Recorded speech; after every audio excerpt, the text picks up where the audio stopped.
뭐라고요? 그분이 지인. 그러니까 그 대한민국 예술원에 회장하시는 그 이금배 시인님이 그 평창 관아트센터에 어제까지 이제 배우 전시회 하는데, 그러니까 그분이 시인이죠. 본업은. 그래? 네, 시인인데 우리가 보면은 우리 쪽은 의사나 이런 쪽은 학술원이 있고 제일 권위 있는 데가, 그러니까 문인 쪽으로는 문학, 예술 이런 방면에서는 대한민국 예술원이 가장 아카데믹한 권위적인 단체죠. 그러니까 그 단체가 100명이 정원이에요. 예. 그 문학 쪽에서 한 20명 정도 되는가 본데, 시인들은 또 많지 않을 거 아니에요. 또 문학에서는 또 소설가도 있을 거고. 네. 이분이 시인이면서 또 거의 뭐 우리가 따지면 육관왕인 거죠. 글랜드 슬램을 달성하신 분이에요. 이주문예를 싹 다 휩쓸었으니까. 지금은 불가능하지만 지금은 조선일보에 당선되면 딴 데를 못하죠. 기회를 주기 위해서. 그렇다 그러네. 예. 근데 그분은 뭐 그렇게 해서 하셨고, 우리가 교과서에 나온 분들이 그래도 유명하잖아요. 예. 이분도 뭐 지금 교과서에 나와 있는가 봐요. 그리고 지금은 또 뭐 어떤 세력에 의해서 서로 간에 호선, 서로 간에 축격해서서 회장이 되긴 하겠지만, 그래도 대한민국 예술원 회장을 한다는 거는 그만큼 세력이라든지 인정을 받는다는 거니까. 그렇죠. 인맥이라든지 파워가. 근데 이분이 시인인데, 시인이라고 하면 우리가 생각할 때는 뭐 타고나게 집안에 재력이 있어서 그런 벼루를 모을 수 있겠다. 또 근데 국보급 벼루예요. 그러니까. 그러면 가격이 싸겠냐? 어느 분야든지 국보급은 최고는 그 값이 없어요. 그렇죠. 값이 없고. 예, 값이 없다는 의미 속에는 내 전 재산을 다 갖다 바쳐야지 그걸 살 수 있는 거지. 근데 우리 생각하는 뭐 월급 몇 달치 월급 사가지고 할 수 있는 게 아니라는 거죠. 예. 또 그분이 하시는 말씀이 이 벼루를 뭐하고 또 세상에 무엇하고도 안 바꾸겠다. 그럼 왜 안 바꾸겠어요? 그 가치가 당신한테는 최고라는 거고, 또 실제로 봐도 제가 봐도 야 대단한 거예요. 그리고 또 내지는 우리가 지금 잊혀진다 하지만 그 시대에 동시대에 살아가는 다른 사람들 눈에는 또 벼루가 안 보였겠어요? 그 말의 의미 속에는 이 같이 쌍벽을 이루는 다른 수집가들도 소장가들도 있었을 거다. 그럼에도 불구하고 독보적으로 이런 것들을 모을 수 있었다라는 것은요, 대단한 거죠. 예를 들면 그럼 이분이 어떻게 모았겠어요? 벼루 하면은 이금배라는 게 이 골동시장에서는 인사동 거리에서는 뭐요? 그 사람이 돈질을 제일 많이 한다라는 게 소문이 난 거예요. 내가 장사꾼이다. 이 물건이 있어요. 들어왔어. 벼루가 들어왔는데 이걸 팔려고 그래요. 그럼 어떤 사람한테 팔겠어요? 제일 값을 후하게 쳐주는 사람한테. 그렇지. 저 사람하고 나하고 친하기 때문에 친하면 해주긴 하지만 그래도 값을 덜 쳐주면은 뭐예요? 값을 더 쳐주는 사람한테 물건을 주는 거죠.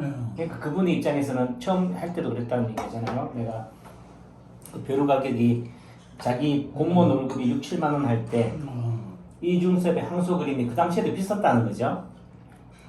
30만 원 할 때 100만 원을 줬다. 한 푼도 안 갖고. 그런 의미 속에서는 근데 저도 해봐서 알지만 이 하나의 최고의 하나를 가지기 위해서 한계성을 가지기 위해서는 뭐 시행착오 수업료를 내야 돼요. 네, 이제 제가 있잖아요. 만약에 벼루를 예를 든다. 이금배 회장님이 가지고 있는 벼루는 최고의 벼루예요. 근데 이걸 제 눈에 딱 들어왔어. 제가 벼루에 대해서 잘 몰라. 근데 오늘부터 내가 벼루를 하나 가지고 싶다. 최고의 벼루를 가지려고 한단 말이에요. 그럼 그게 제 앞에 딱 왔어요. 그럼 가격이 싸겠어요? 비싸겠어요? 당연히 비싸지죠. 비싸겠지. 예, 근데 문제는 제 안목에서 봤을 때 이게 음. 벼루의 최고라고 하면 제가 사지 않겠어요? 하지만은 제 안목은 뭐다? 음. 그게 최고인 줄 모른다는 거예요. 뭐 이렇게 비싸요. 그렇지. 좀 깎아주세요. 이렇게 되는 거예요. 깎아주세요. 또 내지는 너무 비싸가지고 이게 제일 비싸다면은 제일 좋은 거라면 제가 사겠는데 이러는 거야. 그래도 제일 좋은 거를 앞에 두고도 뭐라고요? 제일 좋은 줄 모른다. 모르는 거죠. 예. 그러니까 인체 파동 원리도 그런 거다. 제가 여러 가지 많은 치료법이나 치료 원리를 접해서 했지만은 만약에 제가 처음 한의사가 됐다. 내진 한의대생이었다고 하자고요. 그럼 인체 파동 원리를 제가 처음 접했다면은 제가 그 가치를 알았겠냐고요. 잘 모르지. 예. 당신. 예, 예를 들면 그 당시에 뭐 1,000만 원을 그래. 해라. 내가 가르쳐 줄게 한들 내가 하겠어요. 웃기고 있네. 공짜지 세상은 진리는 널려 있는데. 그렇지. 예. 이해되죠? 그래. 그러니까 그 결과적으로 수업료를 내고 안 내고는 어쩔 수 없이 수업료는 내게 돼 있다. 다만 철이 든 사람은 수업료를 덜 내는 거고 지금 입장에서 봤을 때는 저는 뭐요? 내가 벼루를 산다 하면은 어떤 벼루 사겠어요? 최고를 최고를 잘 모르면 제일 비싼 거 사요. 예? 내가 다른 어떤 걸 산다, 물건을 산다면요, 전 제일 비싼 거 사. 그렇지. 모를 때는. 하지만은 지금의 관점에서는 또 한편으로는 뭐야? 굳이 안 산다. 굳이 비싸게 줘가면서 인장들이 남에서 다 받는 거를 살지는 않는다. 또 그 가치가 제대로 모르는 거, 덜 평가받은 거. 예. 다만 이제 우리가 생각할 때 후학들이나 어떤 길을 걸어가는 사람 입장에서 그 지름길은 뭡니까? 라고 한다면 지름길은 뭐예요? 돈질을 제일 많이 하면 된다. 근데 문제는 또 어떤 면에서는 사기꾼하고 끝과 끝은 같아요. 맞아. 그러니까 그건 또 누구의 본인의 몫인 거예요. 그러니까 가장 좋아 보이는데 또 어떻게 보면은 가짜예요. 짝퉁이에요. 우리 돌로 따지면 조석이에요. 만든 거예요. 그래서 우리가 생각할 때는 자연석, 정원석이나 수석 이런 걸 따지면요, 가장 최고의 상상하는 돌은 뭐냐면은 진짜 와 대단하다, 정말 화려하다, 현란하다라고 하는 모든 것들이 그러니까 이 하나의 돌에 모든 게 다 들어있다라고 하는 거예요. 근데 문제는 그런 돌이 있다 없다? 그게 뭐 많겠어요 세상에. 예, 없어요. 자연이 만든 거라는 거예요. 그렇지. 자연은 그렇게 인위적인 게 없어요. 그 말은 인위적인 게 들어가 있다는 얘기예요. 그 다시 말해서 조석이라는 거죠. 지금 짝퉁이다, 화장한 얼굴이다라는 거예요. 이해되죠? 그러니까 우리가 생각할 때, 야, 이렇게 눈에 한 번에 그냥 싹 빠져드는, 예를 들면 황진이, 예를 들면 우리가 말하는 그런 탤런트는 진짜가 아니다. 그건 성형이다. 이해되죠? 그럼요. 네. 그러니까 뭔가 조금은 부족한 듯 하면서도 그 속에서 뭐예요? 계속 친근감이 있고 정감이 가는 그게 진짜인 거예요. 최고인 거죠. 돌로 따진다면은. 그러니까 뭐 그런 의미 속에서 그래도 한 사람이 그만큼의 벼루들을, 그것도 좋은 벼루들을 모을 수 있었다는 것은 그 사람이 거기에 혼신을 다 쏟았다는 거죠. 그거를 존경하는 거고 그걸 인정하는 거지.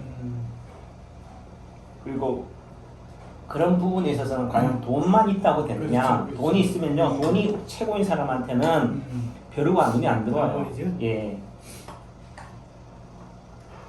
그러니 그 누구 하나가 죽었고 나서 벼루를 후손들한테 뭐 물려주지 않고 예. 그분한테 갖다 주라고. 저도 그럴 거예요. 그런 것들. 예, 왜냐면은 내가 가지고 있는 가장 좋은 걸 내 자신한테 주고 싶어. 하지만 내 자식이 그걸 그걸 가치를 모른다면요, 그 가치를 아는 사람한테 줄 수밖에 없는 거예요. 파동 원리도 마찬가지다. 이 가치가 정말 귀하고 소중한 거라고 한다고 해서 나한테 돈을 가장 많이 갖다 바치는 놈, 내 자식한테 주진 않아요.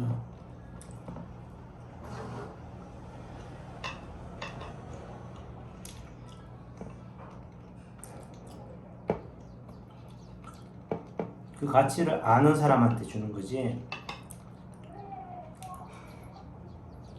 그러니까 또 달리 가면 뭐예요? 이 파동 원리가 최고다. 파동 원리가 보인다면 파동 원리보다는 딴 게 안 보인다는 거지. 파동 원리도 보이고 돈도 보이고 이건 아닌 거예요. 그렇죠. 그러니까 남창균의 파동 원리가 보인다는 것은 그래도 돈은 뒷전이다. 뒷전이고. 예. 그다음에 돈을 쫓아가면은 돈이 멀어져 가지만 네. 파동 원리로의 삶을 살다 보면 돈은 자연히 따라오는 따라오는 거지. 예? 그 원리가 바르다면 맞죠? 네, 그렇죠. 정상인 거 아니에요? 왜냐면은 이게 인과의 법칙에는 뭐야? 선이 언젠가는 악을 최종적으로는 뭐예요? 우리가 영화나 드라마의 최종적인 거는 뭐 비극적인 것도 있지만 최종적인 건 선이 건성징하고 딱 예, 끝나는 끝나는 거잖아요. 그런 의미 속에서는 지금이 시련과 역경일 뿐이지 이게 최종 종착지가 아니다는 거예요. 연단을 통해서 언젠가는 선은 승리한다.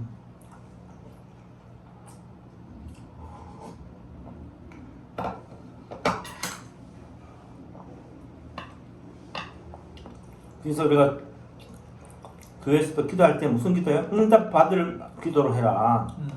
응답 받지 못할 기도하지 말고 기도하는 순간 뭐야? 아마 응답이 되는 거잖아요. 헛 에너지 쓰지 말고 예, 그러니까 낫을 병을 갖고 와야 낫는 거지. 예를 들면 죽을 병을 갖고 와서 살려주세요 하는 것은 헛힘 쓰는 거잖아요. 그렇지.